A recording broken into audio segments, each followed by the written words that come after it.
YS Rajasekhara Reddy దివంగత నేత, ఆంధ్రప్రదేశ్ ఉమ్మడి ఆంధ్రప్రదేశ్ మాజీ ముఖ్యమంత్రి. వైఎస్ రాజశేఖర రెడ్డి 77వ జయంతి ఇవాళ జూలై 8వ తేదీ.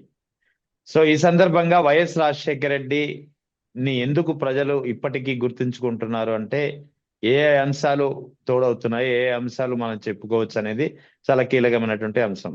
అందుకే మహానేత అయ్యారా, అందుకే ఇవాళకి ఆయన మరణానంతరం మరణం జరిగి ఇన్ని సంవత్సరాలు అవుతున్నా సరే ఇప్పటికీ ప్రజల హృదయాల్లో చెరగని ముద్ర వేశారా? ఈ అన్ని అంశాలపై మాట్లాడేందుకు మనతో జాయిన్ అవుతున్నారు గుంటూరు నుంచి ప్రముఖ న్యాయవాది రజనీ మేడం గారు. నమస్తే మేడం. నమస్తే అండి. మేడం, ఇవాళ వైఎస్ రాజశేఖర రెడ్డి గారి 77వ జయంతి.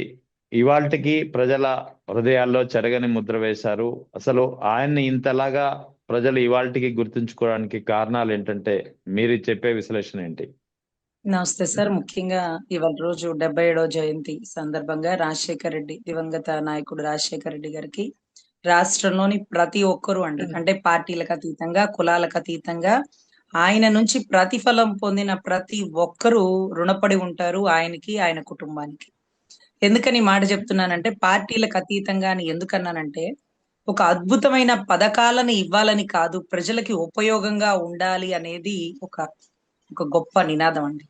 సో ఆ నినాదం ఎలా ఉంటదంటే, ఆశ్చర్యం. చాలా రోజులు అనేవాళ్ళు ఉచిత కరెంటు అంటే ఆ తీగల మీద బట్టలు ఆరేసుకోవడానికి తప్ప అది అంత సాధ్యమయ్యేది కాదు అని. కానీ ఆ స్కీము పెట్టడానికి అనుభవజ్ఞుల వల్ల కాలేదు. కానీ ఆయన మాత్రం కరెంటు తీగల మీద బట్టలు ఆరేసుకుంటారా, ఆ కరెంటుల వల్ల కొన్ని జీవితాల్లో వెలుగు నింపుతానా అనేది చూద్దాంలే వేచి అంటూ ఒక గొప్ప నినాదాన్ని ఇచ్చారండి.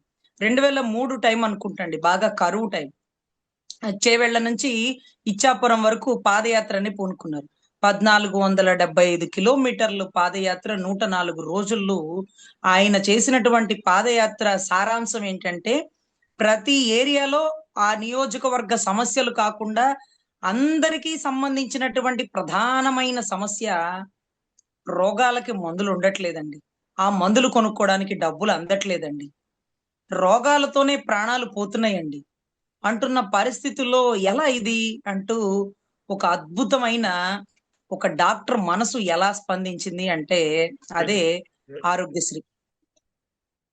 ఇంత గొప్ప పథకాన్ని ఇవ్వడానికి ఆయన చదువుకున్న విద్యావంతుడా, వైద్యో నారాయణ అంటున్నట్టుగా ఒక నారాయణ మంత్రం లాగా ఆయన ఆ రోజు ఒక అద్భుతమైనటువంటి అంశాన్ని తెర మీదకు తీసుకొచ్చి, అసలు ఈ వైఎస్ఆర్ ఆరోగ్యశ్రీ అనేది మాత్రం నిజంగా మనం ఊహించజాలనిదండి. ఎందుకంటే చాలా ఊర్లు, మా ఊర్లు పల్లెటూర్లు, డబ్బున్నోడు పెద్ద హాస్పిటల్కి వెళ్తాడు, డబ్బు లేనోడు పేద హాస్పిటల్కి వెళ్తాడు.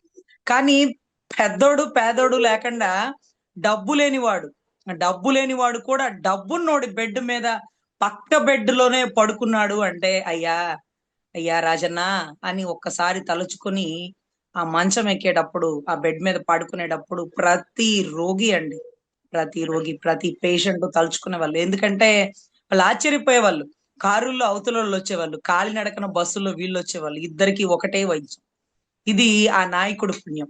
అదే మాదిరిగా ఫీజు రీంబర్స్మెంట్ అండి. ఒకప్పుడు ఇంజనీరింగ్ అంటే మేము చదువుకునే టైంలో మా నాన్నగారు, అది చాలా ఖరీదైన చదువు, మనం అందించుకోలేము, సాధారణంగా డిగ్రీ చదవండి, అవకాశాలు ఉండవు, అంతంత డబ్బు పెట్టుకోలేము అనేవాళ్ళండి. ఒకప్పుడు ఇంజనీరింగ్ అనే కళని ఎంత తేలికపాటిగా చేసేసినారంటే, ఎంత మంది ఇంజనీర్లని ఈ రాష్ట్రానికి అందించినట్టుగా ఫీజు రీంబర్స్మెంట్ అనే కొత్త విధానాన్ని, అంటే విద్యలో ఒక గొప్ప మైలురాయండి ఫీజు రీంబర్స్మెంట్ అనేది. అదే మాదిరిగా వైఎస్ఆర్ ఆరోగ్యశ్రీ ఈ రోజుకి ఆ పేరు మార్చాలన్న మనసు రాదండి. మరి తప్పక వాళ్ళ పేర్లు మార్చుకోవడమే. కానీ అదేంటంటే, అమెరికాని కనుక్కుంది కొలంబా అది అంటారు చూడండి, అలాగే వాస్కోడిగామా అన్నట్టుగా ఇప్పుడు ఆయన తర్వాత వచ్చిన ప్రభుత్వం ఆ పేరు మార్చలేదుగా. మారుస్తుందా? అమెరికాని ఎవరు కనుగొన్నారో సో వాళ్ళ పేర్లు మార్చలేదుగా. ఇప్పుడు థామస్ ఆల్వా ఎడిసన్ ఎలా అయితే బల్బు కనుక్కున్నారో ఆయన పేరు మార్చలేరుగా. అంటే పథకాలు ఎవరన్నా ఒకళ్ళ స్టార్ట్ చేస్తే వాళ్ళ పేరుతో ఉంచాలండి. అది అద్భుతమైన పథకం. అతని ఉన్నా లేకపోయినా అది అతని ఆశయాల్లోంచి పుట్టినటువంటి పథకం. సో ఈ వైఎస్ఆర్ ఆరోగ్యశ్రీ గాని, ఉచిత కరెంట్ గాని, ఫీజు రీంబర్స్మెంట్ కానీ, ఈ ఏదైతే రుణమాఫీ కానీ, ఇవన్నీ కూడా ఇవన్నీ కూడా ఒక అద్భుతాలండి. చాలా తక్కువ టైం. మీకు తెలుసు చాలా మంది అనుభవజ్ఞులు చాలా సంవత్సరాలు దేశాన్ని, రాష్ట్రాన్ని పరిపాలించి ఉంటారు. కానీ చాలా తక్కువ టైంలో అబ్బబ్బబ్బా! ఒక చరిత్ర తిరగరాసినటువంటి నాయకుడు దివంగత రాజశేఖర రెడ్డి గారండి. అయితే మొన్న ఈ మధ్య అనుకుంటా అండి పవన్ కళ్యాణ్ గారు కూడా చెప్పారు. ఒకరోజు నక్కపల్లి సీజెట్ గాని, లేకపోతే హెట్రో కానీ, ఈ దివీస్ కానీ ఇవన్నీ మన హయాంలో మనం తెచ్చింది కాదు. దివంగత నేత రాజశేఖర రెడ్డి గారు తెచ్చింది అని ఒప్పుకోవాల్సిందే. ఆప్షన్ లేదక్కడ. అవును. ఆప్షన్ లేదండి. అవతల వాడి గొప్ప విషయాల్ని చెప్పుకోవడం అవసరం. ఎందుకంటే ఆయన తీసుకురాగలిగాడు. మనం కూడా తీసుకొద్దామంటే తప్పులేదు. ఆయన పేరే చరిత్ర మర్చిపోయేలా చేద్దామని తపన పడే వారికి ఆయన కుమారుడు ఉన్నాడండి. రాజన్న బిడ్డ జగనన్న ఉన్నాడు. మరొక్కసారి గుర్తుపెట్టుకోవాలి. అంటే నేనున్నాను, నేను విన్నాను అంటూ అదే పదజాలం, అదే భావజాలం, అదే పాదయాత్ర, అదే మాట ఇస్తే ప్రాణం ఇచ్చినట్టే అనేటటువంటి పదం అండి. సో ఇంకా ఇంకా గొప్పగా చెప్పాలి అంటే హైందవ ధర్మంలో ఏదైతే 7 కొండలు 2 కొండలని ఎన్ని సార్లు మాతో పచ్చ మీడియా అనిపించిందో మాకు గుర్తండి. ఎందుకంటే 7 కొండల్ని 2 కొండలు చేసేసినాడు, అందుకే పావురాల గుట్టలో కలిసిపోయాడు అంటూ మా వచ్చేవాళ్ళండి. మాకు తెలిసేది కాదు. మాకు అసలు తెలియదు. ఆయన తీసుకొచ్చారు. హైందవ ధర్మంలో 7 కొండలు అంటూ ఒక జీవోని పెట్టి ఆ దరిదాపుల్లో మీరు మత ప్రచారాలు చేయకూడదు. అది ఒక ప్రత్యేక దీవిగా, అది వైకుంఠ ధామంగా గుర్తించాలి. ఆ కొండ పరిసర ప్రాంతాల్లో ఎలక్షన్ కూడా జరపకూడదు. కొండ మీద రాజకీయం చేయకూడదు అని ఒక క్రైస్తవుడైనటువంటి వ్యక్తి హైందవ ధర్మాన్ని కాపాడుతున్న పరిస్థితి చూస్తుంటే ఇలాంటి వ్యక్తి గురించా మేము మాట్లాడింది అంటూ ఎన్నిసార్లు మాకు మేము క్షమాపణ చెప్పుకొని ఉంటారంటే ముఖ్యంగా నేను సార్ ఎన్నిసార్లు ఓకే. అంటే తెలియక మాట్లాడినది తెలుసుకొని మాట్లాడలేం కదా. ఈ రోజు చూసినారా అందరి నోళ్ళు ఒక్కసారిగా మూయించారు జగన్ గారు. ఇదే పని ముందు చేసుంటే మా నోట ఆ మాట వచ్చుండేది కాదండి. కృతజ్ఞత కలిగి ఉండాలి కదా. మేము హిందువులం కదా. మా కొండని కాపాడింది ఒక అన్య మతస్థుడే. మరి మా మతస్థుడైనటువంటి వ్యక్తి ఈ కొండని తారుమారి అతను ఇలా చేసినాడు, అలా చేసినాడు అంటూ అతని మీద బురద జల్లితే గాని రాజకీయం చేయలేని వాళ్ళు. బురద జల్లితేనే కాని రాజకీయం అంటే ఇలానా చేసేది చంద్రబాబు? ఇలానా చేసేది? నీ ఇంట్లో బుల్లెట్లు పేలినప్పుడు బాలకృష్ణకి ఎప్పుడయ్యా నేను నీ కుటుంబాల్ని రాజకీయం చేసినాను, ఎందుకయ్యా మా కుటుంబాల్లో మీరు రాజకీయం చేస్తావు, నా కొడుకు తప్పు చేస్తే ఉరి తీసి పడేయండి, గన్ చేసి షూట్ చేసి పడేయండి, రే ఉరి తీసి పడేయండి, నా కొడుకు తప్పు చేస్తే సిబిఐ విచారణ వేసుకోండి, ఏ మాత్రం వెనక తగ్గను అంటే నాకు అప్పుడే అనిపించిందండి. నిజంగా భారతీయుడు సినిమాలో భారతీయుడు ఉంటాడా లేదా అంటే నిజంగా కొడుకు తప్పు చేసినా ఉరి తీసే పరిస్థితులు ఉన్నటువంటి వాతావరణం మరొక్కసారి ఆయన విషయంలో నిరూపితమైంది. అంటే అంత గొప్పగా కొడుకు తప్పు చేస్తే ఏదో ఒక రకంగా వెనకేసుకురావాలా, లేకపోతే కొడుకు తప్పు చేస్తే సిబిఐ విచారణ పెట్టండి వా చంద్రబాబు, నేనెందుకు వెనకేసుకొస్తాను? అందులోనూ ఎంత గొప్పగా డబ్బులకి అవసరమైన రోజున ఇంటిని కూడా తాకట్టు పెట్టి ఆ వచ్చిన డబ్బులతో ప్రచారానికి వాడవలసిన పరిస్థితి నుంచి ఈ రోజు తన కొడుకు వచ్చాడు కాబట్టి ఇంత గొప్ప ప్రభంజనం తీసుకురాగలిగాడు. కానీ అదే ఆయనే అయ్యుంటే అంటే దేశంలో ఒక పేద రాష్ట్రంలో ముఖ్యమంత్రి ఎవరన్నా ఉంటే ఒకవేళ ఆయన అయ్యి ఉండేవాడండి. ఒకప్పుడు ఒక పెద్ద కారు కలిగి ఉంది, ఇన్కమ్ ట్యాక్స్ కట్టింది ఫస్ట్ మొదట నేనే అని చెప్పిందే ఆయన. అలాంటి వ్యక్తి రాజకీయంలోకి వచ్చాక ఎవరన్నా సంపాదించుకుంటారు కదండి. ఈ చిన్న లాజిక్ చూడండి, అవును. ఎవరన్నా సంపాదించుకుంటారు కదా. కానీ ఈయన రాజకీయంలో రాకముందు సొంత కారు, సొంత ఎకరాలు కలిగి ఉండి రాజకీయంలో ముఖ్యమంత్రి స్థానం పరిస్థితి దగ్గరలో ఉన్న టైంలో ఇంటిని తాకట్టు పెట్టి ఆ వచ్చిన డబ్బుతో రాజకీయం చేసే పరిస్థితికి వచ్చారు. ఇది కదా గుమ్మడి నరసయ్య గారు చెప్పిన పదజాలం. ఇది కదా, ఏమయ్యా నిన్ను ఓడించడం ఎవరి వల్ల కాదయ్యా, నీ నిజాయితీ నీదే అని పక్క పార్టీ వ్యక్తినైనా ప్రశంసించే వ్యక్తి కదండి. కుటుంబంలో తన కొడుకు మీద రాజకీయం చేస్తుండే ఎందుకయ్యా చంద్రబాబు తప్పు చేస్తే ఎత్తి లోపలై సిబిఐ విచారణ వేయించుకో, నేను రాజకీయం చేయడం, నేను ఎప్పుడన్నా నీ కుటుంబాన్ని రాజకీయం చేశానా అంటూ ఆ రోజు బాలకృష్ణ గారి ఇంట్లో పేలిన బుల్లెట్లకే ఆయన కేసుల్లోంచి ఏముందిలే పాపం అన్నట్టుగా పక్కన పడేసినారు. కానీ ఇది గుర్తుపెట్టుకోవాలండి. పవన్ కళ్యాణ్ గారు చెప్పారు ఏమనంటే, ఆయన బాలు సినిమా అపెండిసైటిస్ ఆపరేషన్ చేయించుకుంటున్న టైంలో ఒక మాజీ పోలీస్ ఆఫీసర్ వచ్చి రాజశేఖర రెడ్డి గారు మీ మీద కేసులు పెట్టి అరెస్ట్ చేయమన్నారు, మీరు రాజకీయంలోకి వస్తారట అని. ఏమండి, ఆయన రాజకీయంలోకి వస్తే ఈయనకి ఏమన్నా ఇబ్బంది ఉంటదా అండి? అతను ఎవరండి? అతను ఎవరండి? రాజశేఖర్ రెడ్డి గారికి చిరంజీవి గారికి ఎంత సత్సంబంధాలు ఉంటాయో తెలుసా అండి? ప్రజారాజ్యం పెట్టడం వల్ల ప్రజారాజ్యం పెట్టడం వల్ల కాంగ్రెస్ పార్టీకి చాలానే మంచి జరిగిందండి. ఎందుకంటే టీడీపీలో ఉండే బలమైనటువంటి కాపు సామాజిక వర్గం మొత్తం ప్రజారాజ్యంలో చిరంజీవి గారి వెంట నడిచి వచ్చేసినారండి. ఆయన అలా దూరంగా ఉన్నా ఈయనకి మంచిదేనండి. ఎందుకంటే కాంగ్రెస్ ఫిక్స్డ్ ఓటింగ్ ఎక్కడికి కదలదు. కానీ పాపం ఆయన ఎవరు పవన్ కళ్యాణ్ గారు చెప్పిన మాట ఏంటంటే టార్గెట్ చేసినారంట. ఏమయ్యా ఆ టైం ఏం టైం అయ్యా? ఆ టైం ఏం టైం? ఏ ఉచిత కరెంట్లో, ఫీజు రీయింబర్స్మెంట్ లో, లేకపోతే వైఎస్ఆర్ ఆరోగ్యశ్రీ పథకాలు ఇలాంటివి సంస్కరణలు తీసుకొచ్చే టైంలో నీ గురించి ఆలోచించే టైం. పోనీ అందులో నిన్ను టార్గెట్ చేసినారు అంటే ఎవరు నువ్వు? క్యాస్ట్ బై కాపు. ఎవరు నువ్వు అంటే చిరంజీవి గారి తమ్ముడు. ఎవరు ఆ చిరంజీవి అంటే జక్కంపూడి గారికి, లేకపోతే పేర్ని నాని గారి తండ్రి గారికి, లేకపోతే ఈ కాంగ్రెస్ పార్టీలో ఉన్న ప్రతి ఒక్కరికి ప్రాణం అంటే ప్రాణమైనటువంటి వ్యక్తి చిరంజీవి గారు. అప్పుడు మరి కాంగ్రెస్ చిరంజీవి గారిని ఇబ్బంది పెడుతుందా? చిరంజీవి గారు పార్టీ పెట్టగానే కాంగ్రెస్ నుంచి చాలా మంది బయటకు వచ్చేసారుగా.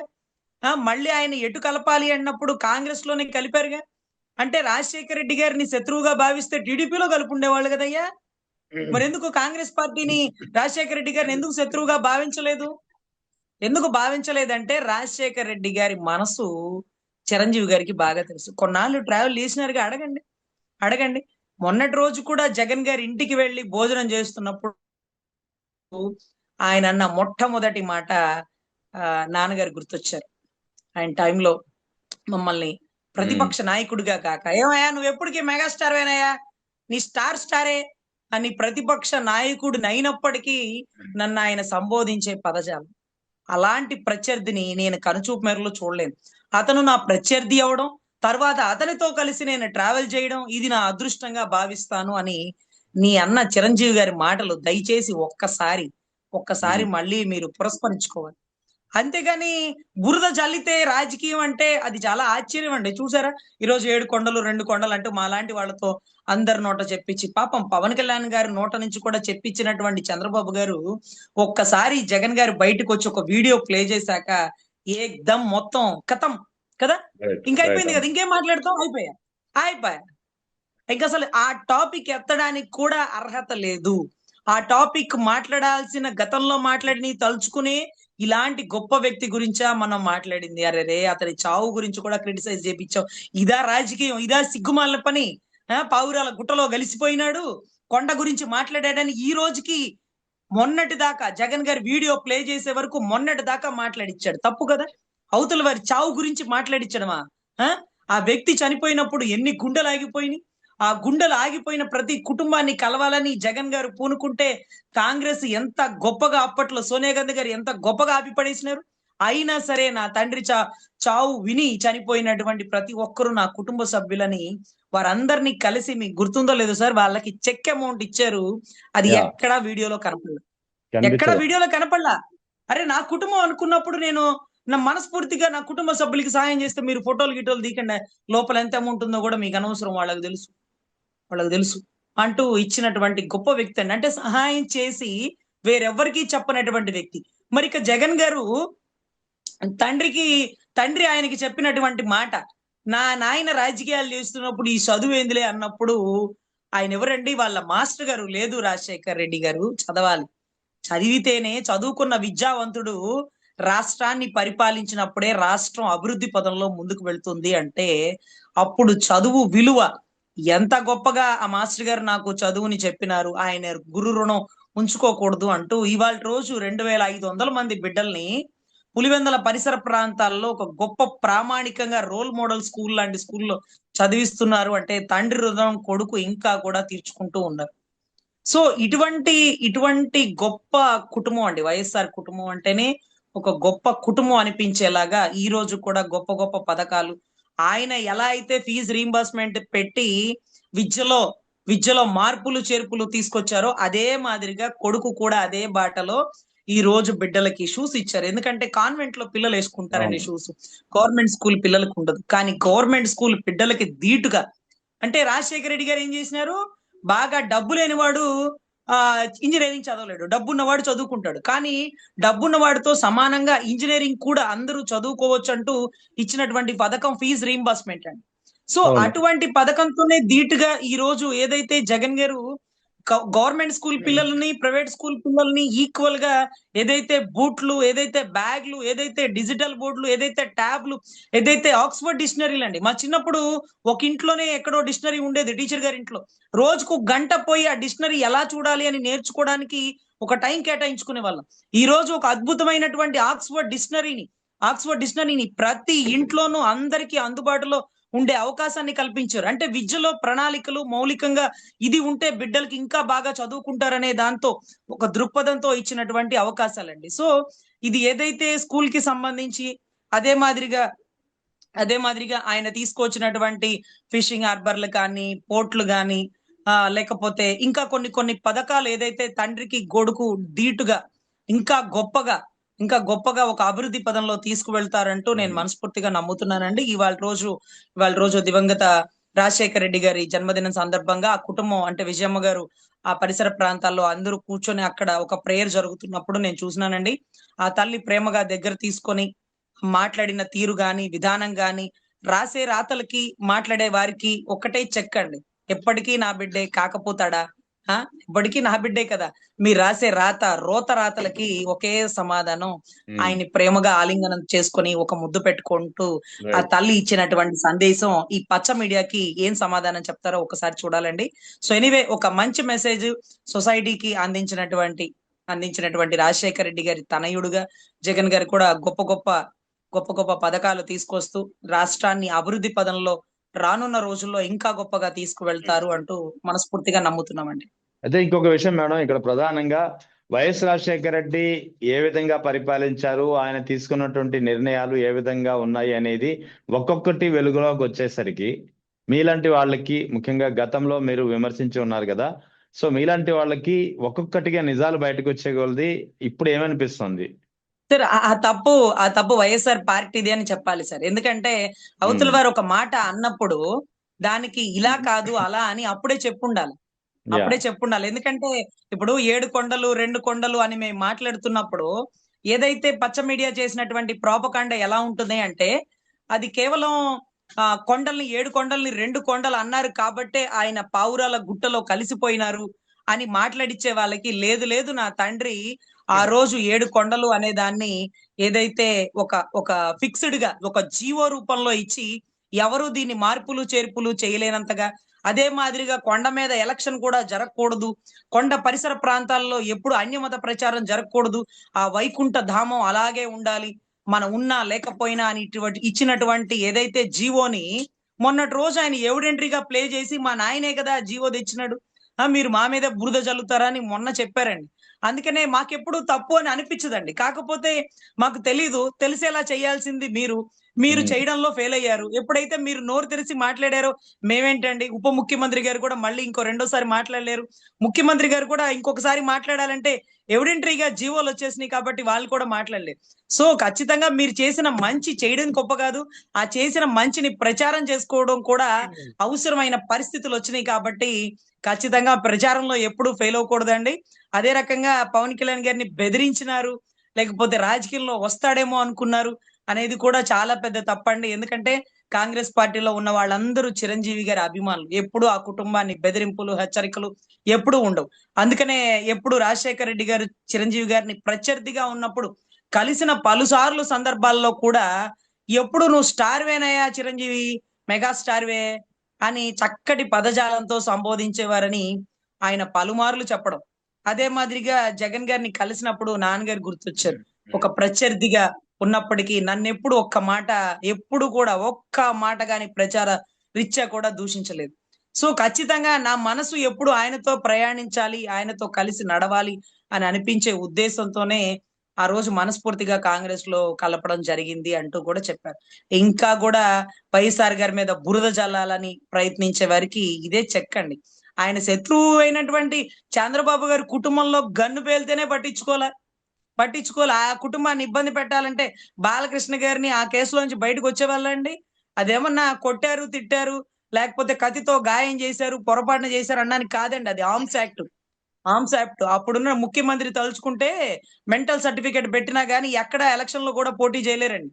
ఆ అవును. కేసులోంచి బయటకు వచ్చుండే వాళ్ళే కాదు. కానీ ఆయన ఎన్టీ రామారావు గారు కొడుగ్గా చూసారే గాని చంద్రబాబు గారు సంబంధించిన వ్యక్తిగా చూడల. ఎందుకంటే ఆ కుటుంబంలో సంబంధిత వ్యక్తి. నందమూరి కుటుంబం. పోనీలెద్దు. ఇది రాజకీయం చేయడానికి ఒక అంశం కావాలి గానీ, కుటుంబంలో ఆడబిడ్డల్ని, మహిళల్ని అలా ఇబ్బంది పెట్టడం ఆయనకి అలవాటు లేని విద్య అండి. అదే రకంగా షర్మిలమ్మ గారి మీద కూడా చాలా రకంగా బురద జల్లుతున్న పరిస్థితి గతంలో చూసినాం. ఈ రోజు ఈ రోజు ప్రత్యర్థిగా తల్లిని, చెల్లిని ఎంత మందిని దూరం చేసినా ఆయన నమ్మే సిద్ధాంతం పైన భగవంతుడిని, కింద ప్రజల్ని నమ్ముతాను. ఇదే నా నమ్మకం. నేను చేసిన మంచి నా ప్రజలకి తెలుసు. నేను చేసిన మంచిని నేను ఎవరికీ చెప్పుకోలేకపోయినా భగవంతుడికి తెలుసు. అదే మాదిరిగా మొన్న ఈ మధ్య ఇంటర్‌లో చూసినానండి. మీకు చాలా బాధ కలిగినప్పుడు ఏం చేస్తారు? బాగా పర్సనల్‌గా తీసుకోవాల్సొస్తే అంటే, దేన్ని మనసు దాకా పర్సనల్‌గా తీసుకోను. ఒకవేళ అలా తీసుకోవాల్సొస్తే మంచిగా ప్రేయర్ చేసుకుంటాను. ఎందుకిలా జరుగుతుంది? మనం ఆపలేం కదా! జరిగేదాన్ని మనం ఆపలేం. మన ప్రయత్నం మనం చేస్తాం. తర్వాత జరిగేది జరుగుతది అని చెప్పడం కూడా జరిగిందండి. తర్వాత ఒకరోజు కోటంరెడ్డి గారి ఇంటర్వ్యూలో కూడా చూసినానండి. ఆయనన్నారు ఒకరోజు ఈ రాజకీయాలు చేయడం భలే చికాకుగా ఉందబ్బా! ఎప్పుడో హిమాలయాలకెళ్ళిపోవాలనిపిస్తా ఉంటది. కానీ నేనెళ్లి హిమాలయాల్లో కూర్చుంటే చంద్రబాబు ఇక్కడ అరాచకం చేసి కార్పొరేట్ వ్యవస్థలకి అమ్మి పెట్టేస్తాడు రాష్ట్రాన్ని అని చెప్పి ఇక్కడే కూర్చున్నానే గాని, ఏమి ఈ రాజకీయాలబ్బా! అని అన్నారని కోటంరెడ్డి గారే ఒక ఇంటర్వ్యూలోనండి. అది కూడా హ్మ్. ఏబిఎన్ రాధాకృష్ణ గారి ఇంటర్వ్యూలో అనుకుంటా. చక్కగా స్వయంగా చెప్పారు. అంటే చంద్రబాబు గారు కార్పొరేట్ వ్యవస్థ ఎలా చేసేస్తారు? రాష్ట్రాన్ని ఎలా తాకట్టు పెట్టేస్తారు? ఎలా ప్రపంచ బ్యాంకులో అప్పులు తెచ్చేస్తారని ఒక అనుభవం లేని వ్యక్తికి అంటే అనుభవం లేని ముఖ్యమంత్రి అంటాడు కదండీ ఈయన అనుభవం గల ముఖ్యమంత్రి. సో, అనుభవం లేని ముఖ్యమంత్రికి జరగబోయే విధ్వంసం ముందుగానే తెలుసండి. ఈ 34,000 ఎకరాలు రాజధాని రైతులు హుహు. పేదల నుంచి భూములు తీసుకుంటున్నప్పటికి కాదండి పేదలు కాదండి. రైతుల నుంచి భూములు తీసుకుంటున్నప్పటికి ఆయన అన్నాడు. గవర్నమెంట్ భూములు 33 కాకపోతే 40,000 ఎకరాలైనా తీసుకోండి. అంతేగాని రైతుల దగ్గర నుంచి భూములు తీసుకుంటే ప్రపంచానికి తెలియని ఒక విషయం ఏంటంటే, ఓ రియల్ ఎస్టేట్ అనేది ఆ రాజధాని పరిసర ప్రాంతాల్లో పెంచేస్తాం. పెంచేస్తారు మీరు. అందుకనే ఆ పని జేస్తున్నారు. అంటూ ఆయన చెప్పడం జరిగిందండి. అదే ఈ రోజు జరుగుతుంది. అంటే అనుభవం లేని వ్యక్తి ఎంత బాగా అంచనా వేశారు. చంద్రబాబు గారి వ్యూహ ప్రణాళికల్ని. చాలా చిన్నవాడైనా రానున్న కాలంలో రియల్ ఎస్టేటే నడిసిద్ది. ఆ! అదేంటది మనకి ప్రభుత్వానికి పెనుభారం అయిపోతుంది. అంటూ రైట్. రైట్. కూడా అప్పుడే చెప్పారండి అసెంబ్లీ సాక్షిగా. మాకేం రైట్. చేస్తారంటేనండి మా దరిద్ర పచ్చ మీడియా అంతవరకు కట్ చేసి ఆ 2 ముక్కల్నే ఆ 2 ముక్కల్నే హ్మ్. 40,000 ఎకరాలైనా తీసుకోవాలి అన్నారని. 40,000 ఎకరాలు ఏం తీసుకోమన్నారు? గవర్నమెంట్ భూమి. అది చెప్పరు. సో, ఇంతవరకే ప్లే చేసి, ఆ రోజు రైట్. మీరు కూడా అసెంబ్లీ సాక్షిగా తీసుకోమన్నారు కదా! అని ఈరోజు మంత్రి నారాయణ గారు కూడా మాట్లాడుతున్నారు. మేము మాట్లాడామంటే ఏదో అర్థం పర్థం అనుకోవచ్చు. వాళ్ళు కూడా మాట్లాడుతున్నారు. అన్నీ తెలిసిన వాళ్ళు కూడా. సో, అవును. ఇవన్నీ రైట్. ప్రతీది పిన్ టు పిన్ నోట్ చేసుకోవాలండి. ఆయన మాట్లాడిన ప్రతి మాట ఆచితూచి మాట్లాడుతున్నారు. అదే మాదిరిగా ఏదైతే ఈరోజు దివంగత నేత రాజశేఖర రెడ్డి గారి జన్మదిన 77వ సాక్షిగా మనమందరం ఆయన చేసిన పాదయాత్ర, అదే రకంగా జగన్ గారు చేస్తున్న పాదయాత్ర, ఆయన విద్యలో తీసుకొచ్చిన సంస్కరణలు, రీయింబర్స్‌మెంట్ గాని, అదే మాదిరిగా జగన్ గారు ఈరోజు నాడు నేడు అనే పథకం ద్వారా గొప్పగా స్కూళ్ళని తీర్చిదిద్దే విధానం కానీ, అదే రకంగా ప్రతీదీ తండ్రి బాటలో వెళ్తున్నాడని మనస్ఫూర్తిగా నమ్ముతున్నాం.